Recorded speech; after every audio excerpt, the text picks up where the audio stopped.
Welcome to the Startup Grind. We are very lucky to have Tim McCracken today as a part of our community to share with us the knowledge of cryptocurrency. Crypto, as we all know, it seems to be the currency of the future. We don't know where we are heading, but definitely it's here to stay.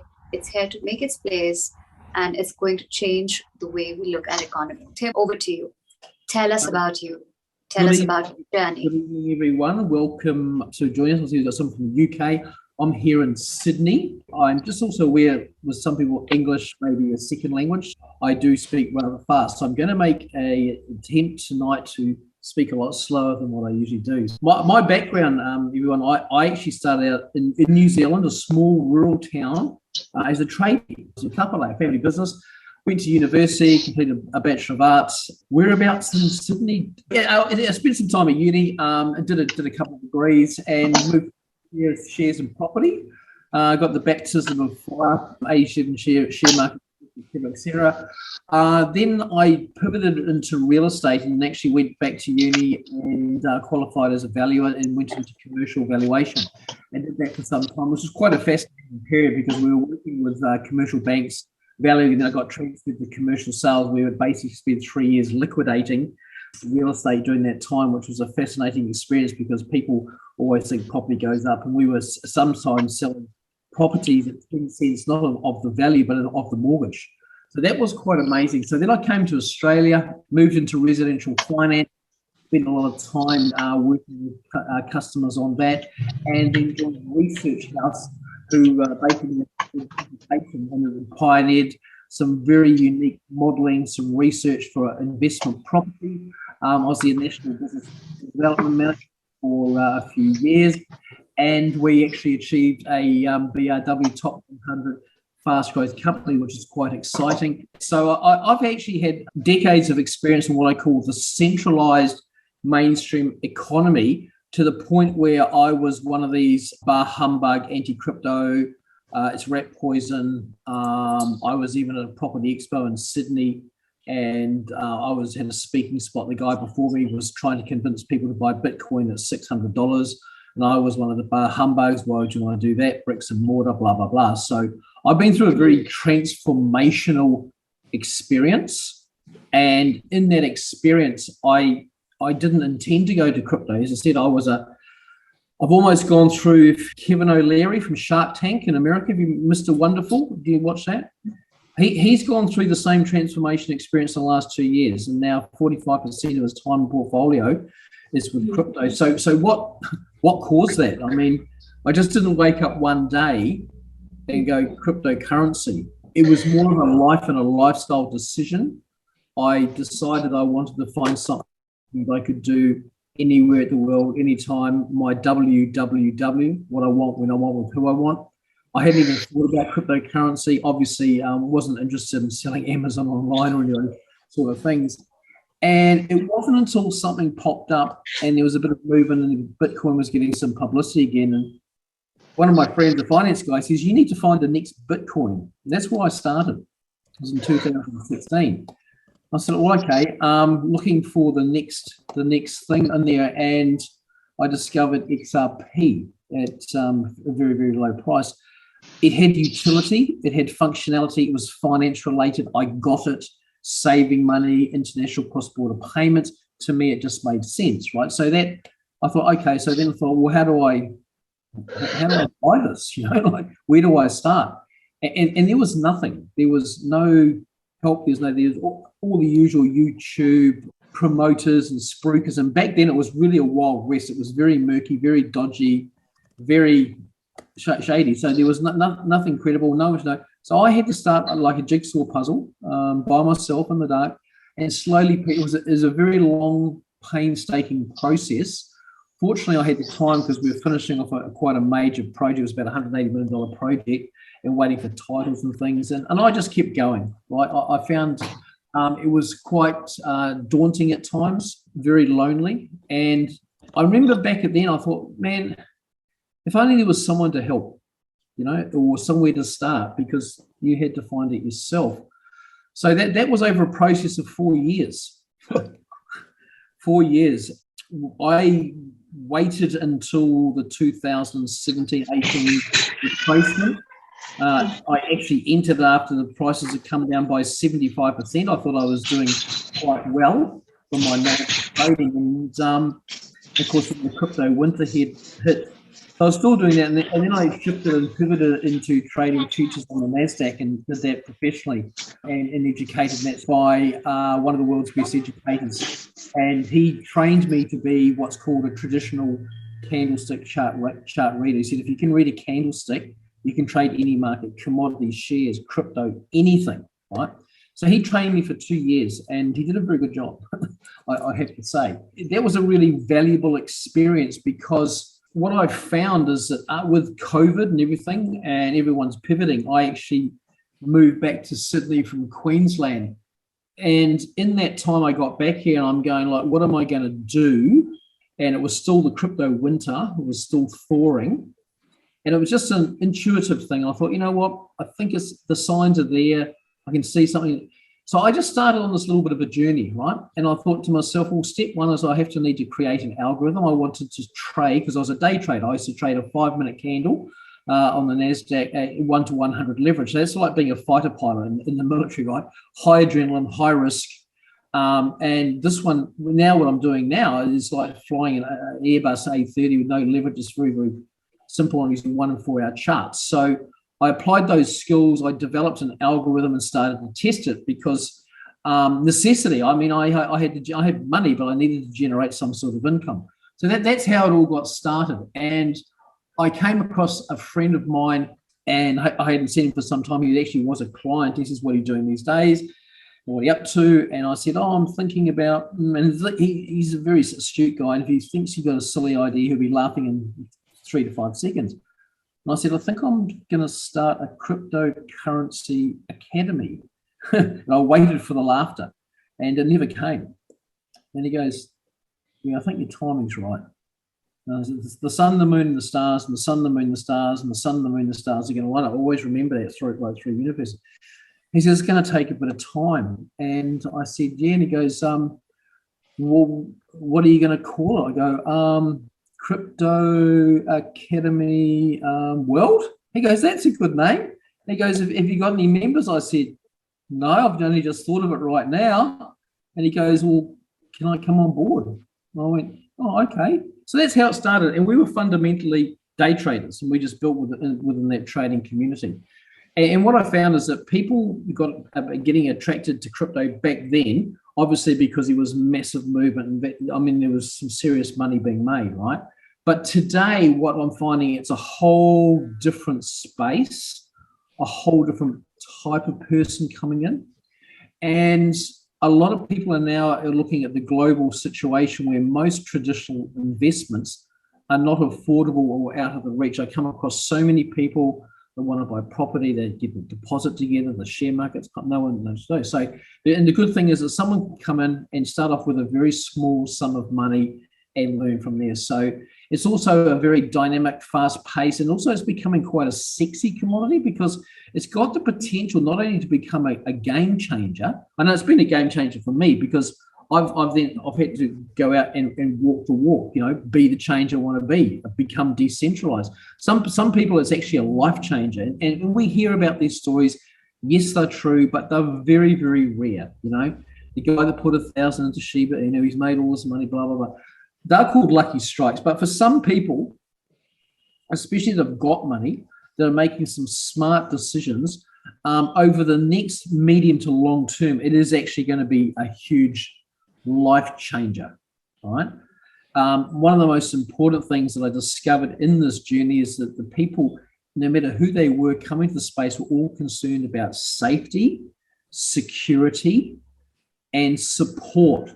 Like, where do I start? And we've identified there's 3 categories. We've got the crypto curious on the sideline. There's those that are actually in the market or bought something, or even just bought Bitcoin. And they're struggling. They're not consistently profitable. They have up here. They're all over the place, right? They're fumbling. Then there's those who actually had a bit of experience, but they want to take it to the next level. So that's what we've modeled the academy around, was those 3 types of people coming into the market, right? Now, as we know, crypto has come from a very murky, dark past. When I set this up, I came from an AFSL background, Australian Financial Services License, licensed regulators. We're a bank with futures. And even though we're still unregulated, I've actually set the academy up with compliance, policies, procedures, structures as if we are regulated by an AFSL. We're not a marketing company. We don't just take on people for the sake of it. So if I was talking to you here, the question like, do you really think this is a good idea? Maybe you're not quite wired for it, because and I've done many presentations and things, and you say, who wants to make money with cryptocurrency? Everybody's hand goes up, right? Of course it does. Everyone wants the result, but not everybody wants the low-hanging fruit. Exactly. They want the result, but they some of them people can't do it. They're just not wise. So we have like disc profiling. We've got a whole lot of processes that we should go through, because what we're trying to do is we're not trying to say to people, no, you can't do this. We're trying to say, please start in the right category or the right position. Now, I discovered when I did all my profiling that I wasn't who I thought I was, right?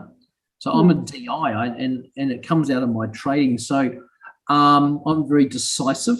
I'm probably a little bit quicker than most people. I've got an extremely high risk threshold. Other people, they come in and they don't have that. They can be quite conservative or nervous. The thought of even losing money or their account balance going down terrifies them, right? So what we're doing is we go on a journey and discovery of what we call social proof, the doctrine of social proof. Can prove to themselves, does this work? Can I do this, and can I make money? Now that we know it works, we don't know what the answer is for question 2. We'll find out over time. And if you stick to the policies, the procedures, and think, look, it's a little bit boring, right?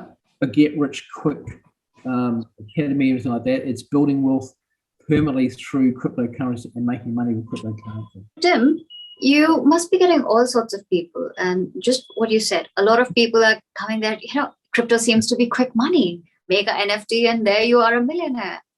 At the same time, you must be getting a lot of people who really understood what crypto is, who learned the art of it, how to invest in it, how to withstand the waves when they get a little too heavy.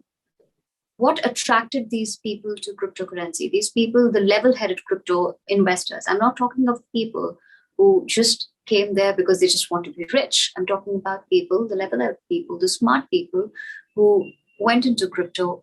What do you think, according to them, attracted them to crypto? That's a really good question, because it comes down to your drivers. And one of the things in education and the things we do in our workshop is I start with, what's your why? The answer is not to make money. Why are you doing this? And obviously, what are you going to do? Now, there's a lot of, especially in the earlier days, there was a lot of ideological diehards, anti-establishment, and even today, the Bitcoiners are a very unique breed, because they're like the one-eyed sportsman. There is only one coin, it's a Bitcoin. Everything else is not coin, it just doesn't exist. So what we're finding is that the participant is becoming more sophisticated. The criminal element, I was actually reading an article that only 0.5% of criminal transactions are now cryptocurrency. The preferred currency for criminal activity is cash. Now, you may or might be aware, Westpac, our biggest bank, got fined $1.3 billion by Austrac for money laundering, $26 billion worth of money laundering, cartel things. And I'll say it publicly, the biggest crooks on the planet are the banks, the centralized bankers, and they're throwing mud at us because they're trying to distract from themselves. Because the thing that really attracted me about crypto and the blockchain is it's immutable. You have to tell the truth. You can't fudge the books. So everyone's coming in with different angles and different things, and that different ecosystems, what the technology is. The currency is only a reflection of the technology, right? It's not. So it's becoming more and more diverse. I'm finding there's a lot more human interest. And we made a conscious decision when Delta hit, because we were 100% day trading, right? The market is changing rapidly in Australia. We're actually quite progressive. By our next financial year, July, we should have a digitally backed stable dollar by Treasury, and it's being adopted. And I said, look, businesses, and I actually had people contacting me not so much about making money with cryptocurrency, but how do I adopt cryptocurrency into my business life? How can I take payment to account or manage Bitcoin thing? So we pivoted into 50% business consultancy, 20% of what we call active investing, and 30% passive investing. And the trading side of it really has gone to the background for those who have got the right personality. And that's a reflection of the type of people that are coming to market. There's a lot of commercial usage happening in Australia, right?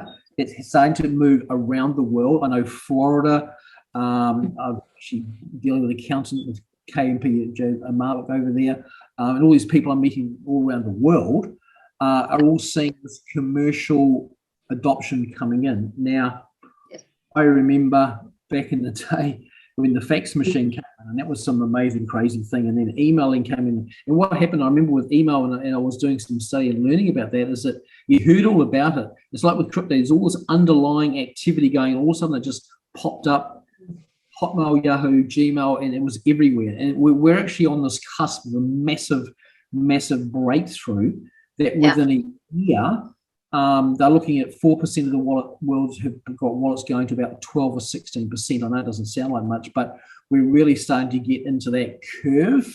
You look at exchanges like Super Bowl, Crypto.com, it's all these things. Exchanges will be, like in Australia, are going to become regulated. They're coming under an AFSL license, so they're going to have the same license as a bank. So when you look at like the Binances and some of these behemoth machines, they're just full of liquidity. They're bigger than the Bank of America and bigger these things and everything. And all of a sudden, the penny's going to drop with the average person that we all know crypto's not here to stay. Is actually going to become digital currency, and alternative currencies will become a major force in the world over the next 3 to 5 years. What's happening is that, it's on blockchain, so you can't really mess with the ledger. We are moving away from that corrupt system where we are now acknowledging people who are really trying to make a change. And I think crypto would go a long way because now you can directly contribute to their efforts. Brad Garlinghouse summed it up. This is in the early days, 2016. He's been singing the same tune. Even today, it's quicker to get $1 million from New York to London to put it in the suitcase and fly it over there than use the antiquated SWIFT banking system, international transfer. It's just crazy. I mean, some of you might be aware of the Kodak story, and they refuse to digitalize, right? And look, they don't exist anymore. So all these changes are happening, right? If we look at the greater thing, we look at maybe Cardano, looking to bank the unbanked. There's 2 billion people in this world that are unbanked, unverifiable, cannot do business. But guess what? They've all got one thing in common. And do you know what that is? They all have a mobile phone and access. Yeah. And this is going to be, we're going to see when the unbankable become bankable and the access of what that can be done and the new form of liquidity coming into markets, this space is going to shift very, very quickly. We are trying to include the people who haven't yet been backed. There's another aspect to it. Whenever you're going via the logical currency route, there is some sort of assurance. But what about crypto world? Is there some sort of safety or security? How do you safeguard yourself from any sort of scams or Ponzi schemes? I heard 2 questions, so I'm going to break into, first of all, safety and scams, right? I sold all of my real estate, sold everything, right? I went all in. I'm all in. And my dilemma at the time, and this is 2017s, never leave your crypto on an exchange. Back then, I was not very much of a technical person, and I used to look at the way that I looked at it. I said, okay, what's the chances of CoinSpot, which I use in Australia, of being hacked and my crypto being taken, versus me losing my keys to my wallet or Nano Ledger and losing all my crypto. So I gave it a 1% chance of CoinSpot being hacked and a 99% chance of Tim losing his keys, right? So I made the conscious decision. My safety security mechanism was to trust the exchange. Now, a chap that I work with in the future, he used to mine Bitcoin a very long time ago, about 10 years ago. He's still got the 930 Bitcoin. And he came to Australia as a young guy. A long story short, his mother threw away his computer with his API keys, all the Bitcoin that he mined, because she goes, "Oh dear, we thought you'd gone to Australia and you didn't want that old thing in your room anymore." There's a lot of stories like that out there, people losing their keys. I get asked this question all the time. At the end of the day, it is a personal choice. So what I do now, I've got 3 exchanges I use. I've got that spread around. I do have offline wallets and different things. I put everything into triplicate. I've got the old book that I write stuff in. I know it sounds old-fashioned, but it works for me. I've got an offline device.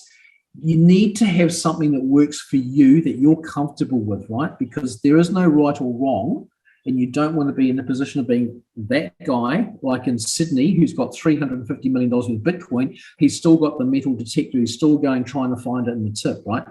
There's so many of these. So I just say to people, whatever works for you, but back it up 3 ways, that's really important. At one stage, I had a safety deposit box, and I had phrases written down on pieces of paper and envelopes. And then, because I know me, I did it 3 times in 3 different envelopes, because Tim's the sort of guy, hey, I'm a bloke, right? What do? I go there, I get my thing out of my safety deposit, I put it in my jean pocket. Guess what I do? We go through the wash, right?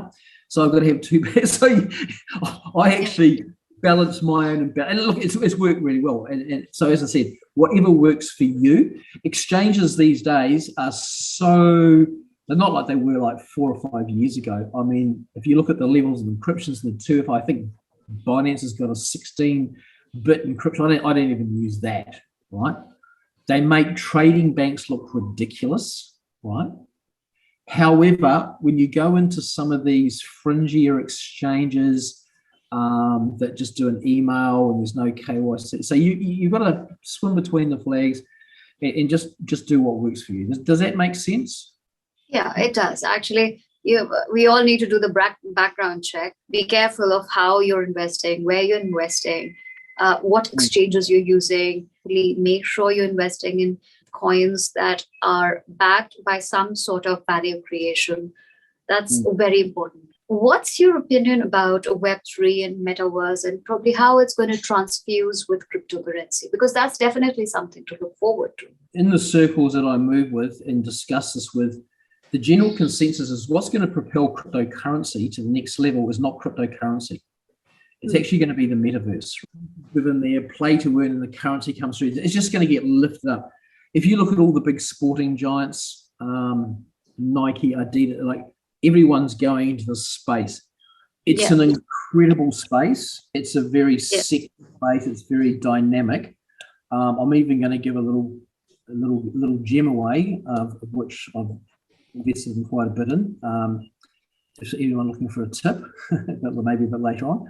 But what's happening is that, how do I say? I'm not a Mark Zuckerberg fan or a Facebook fan. I think the guy's a criminal. He basically stole everyone's IP and monetized it. So he's going to come to very nasty. And what's going to happen is a lot of these projects are pulling away from that traditional thing, saying we want to recognize eliminate the middleman, right? Get rid of the Zuckerbergs, get rid of them, right? We don't need them. And what's going to happen is that these massive ecosystems, and one in particular, and if anyone wants to write this down, yes, I have invested. I've been in and out of this project 4 times. There is a project at the moment has got the capacity to absorb the entire internet. It's a smart contract platform. It has been around for some time. It is lightning fast. It is light years ahead of everyone. Makes Solana look like a part-time athlete, right?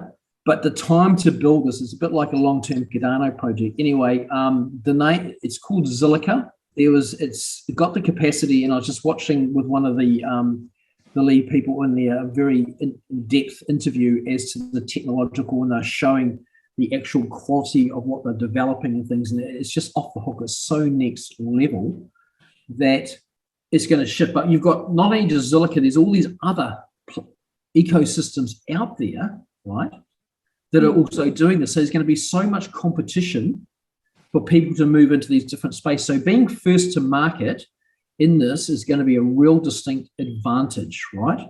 But and then you've got the powerhouse Ethereum. I've done a Rayo Pal, right? I've switched from Bitcoin to Ethereum. I'm big on utility. And you're going to see, the phantoms and all these other things they're going to be building and developing. But looking for value, and this is one of the things we do in our research, currently I think at the moment Zilliqa is about 4 or 5 American cents US dollar. It's just got so much upside to it, right? If anyone is interested, I actually do have the video. We could maybe distribute that if anyone's reading it, with your chief IT. Really, really compelling, really, really amazing. Also, too, you got to look at people, and we're all people, right? Most people's lives, okay, we've got our families and our business and things like that, but and especially in the last few years have been incredibly dull and incredibly boring, and people do like to escape or live another life, and they can actually go into these metaverses and recreate themselves to who they want to be, what they want to be from there. And the power of imagination and human imagination will see a shift. So rather than someone sitting there chatting on Facebook, they could actually go into these dimensions and interact like we're interacting now, but in 3D, right? And it is going to be huge, and it's going to take us to a place we've never been before. There's also the downside is people are going to become more and more introverted, less social interaction. But this is the way technology is going. So the metaverse and all of that is really going to propel blockchain, the way we think, the way we use and do things. And of course, cryptocurrency is just the currency that people get paid. Look at Axie Infinity. What an amazing story that was, earn to play. In America, the Americans are struggling to get people to work for minimum wage because they're staying home playing play for earn. Like the world is really, really changing, and it's so we've got to be fluid, right? And just go with it, right? And see where it takes us. Yeah. And just with regards to scams, the old story, if it seems too good to be true, as I say to people, never give your crypto to a third-party wallet. And even when it comes to staking, I have done some staking. I've done some pancake swaps in a pool where we were getting 108% in the early days. I think we're down to about 70 now. When you transfer your crypto to a third-party wallet, no matter who it is, you're 100% reliant on them transferring it back, right? So I'm pretty cautious on that side of it. Anyone promising results to do things for you, asking you to send, it's pretty easy to see what it is. But then we've got the rug pulls. And there's been some pretty slick ones done. I've been a victim of one of them. It was very slick, and especially in the NFT space. So these are put together so well, you don't actually know until the rug's been pulled, right? I've got the social media sites. These are incredibly sophisticated, and we're currently working on a project at the moment with a platform that is now putting in place an insurance. And they're ensuring that if you buy through them, that they've done their due diligence, that you're insured against a rug pull. Making money in cryptocurrency now is no longer just buying Bitcoin for this and hoping it goes up. We've got about 6 or 7 different ways. And it just depends on your personality and risk profile.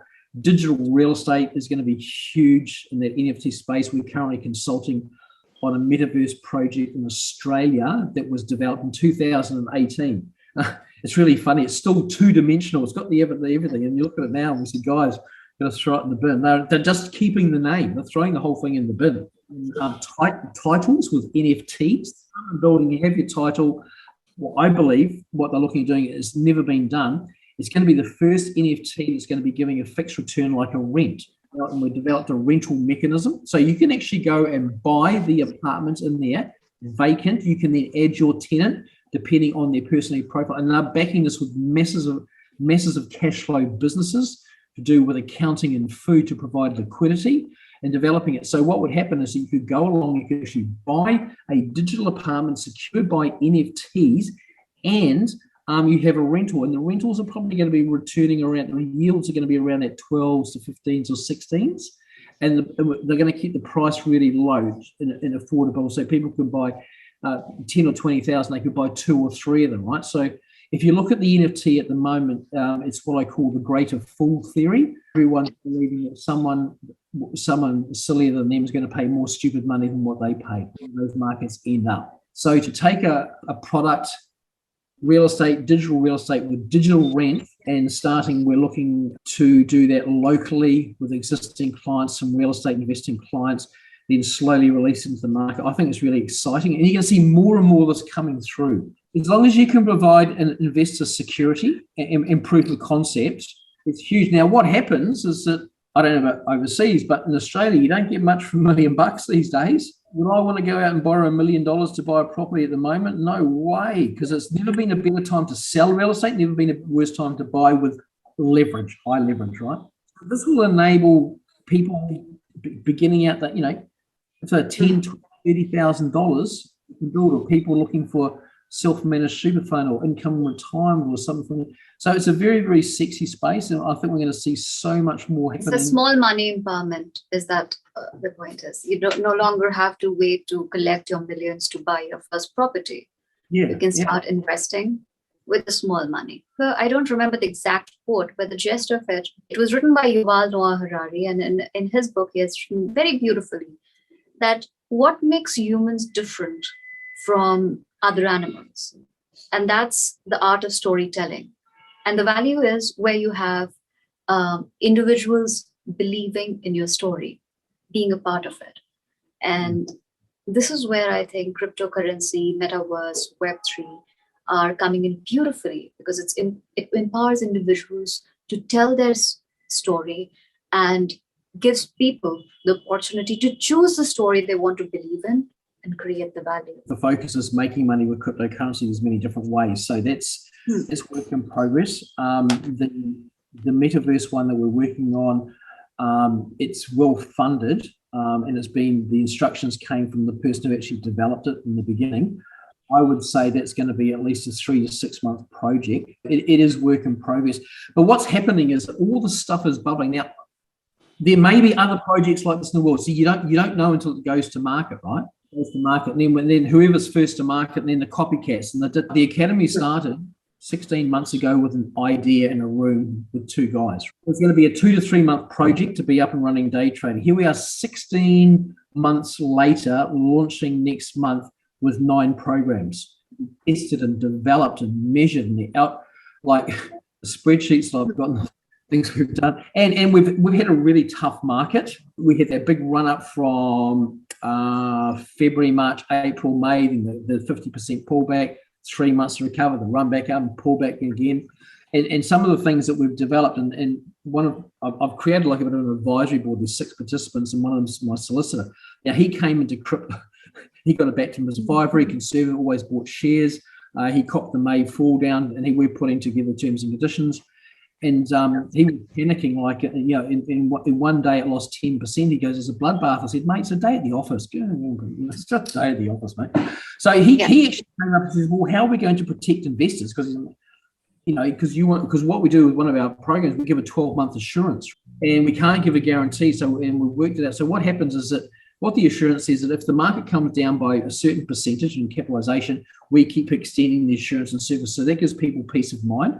I'm working out what people want, what they can afford, what makes them feel comfortable, give them peace of mind, the different types. And then people, it's like a menu, they can pick and choose where they go. But just going back to belief systems, you're so on the money, right? Because what people don't realize is when Nixon decoupled from gold, the US dollar, the reason a US dollar is worth $1 US because people believe. Now, is a US dollar worth $1? No, it's not. It's the belief that makes the difference. And it's backed by, and it's so big, and it's just like, come on, guys, it's the most diluted current.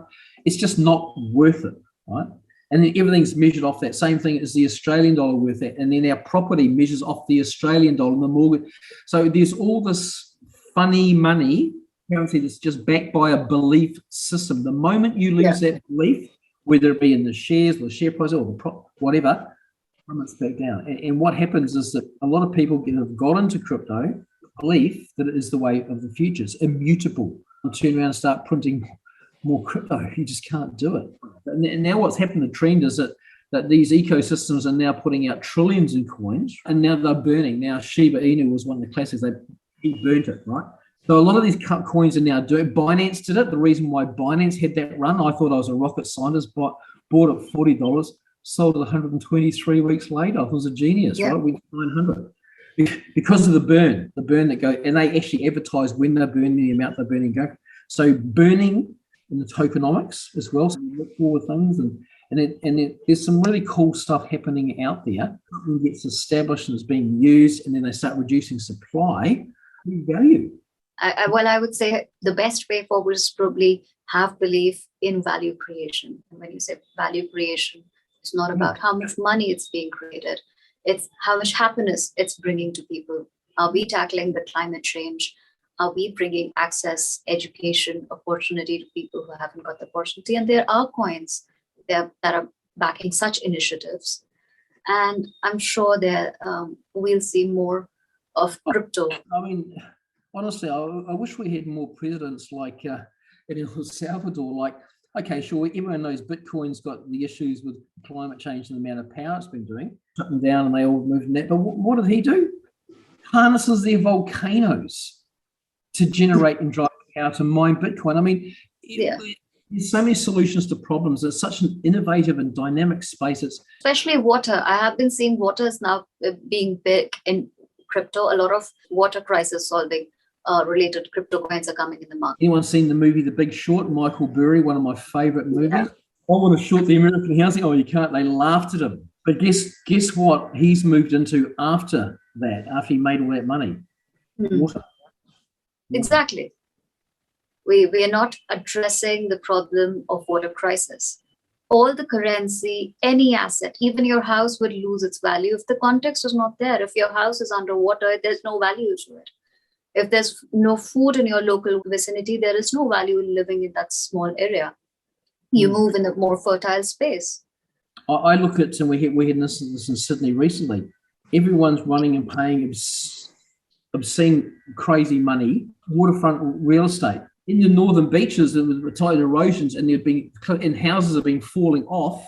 Before we move to the audience questions, I would like you to tell a little bit about crypto world and how it's making a difference. In very short terms, we've condensed our mission statement to 2 words: changing lives. Our mission statement was like that: it's changing lives. How do we do it? By raising awareness. How to adopt cryptocurrency into your everyday business and personal life. Now, just with Crypto Gym, we're actually going to go into charts. We'll do chart work. It's going to be quite detailed. It's actually going to be a workout. Tonight's just really the first bit of a general chat. If people have specific questions and want to prepare for that and send them in for that, we'll do that. There's lots of things we're actually developing this space over time. You know, we look forward to your input, your thoughts, your likes, your dislikes.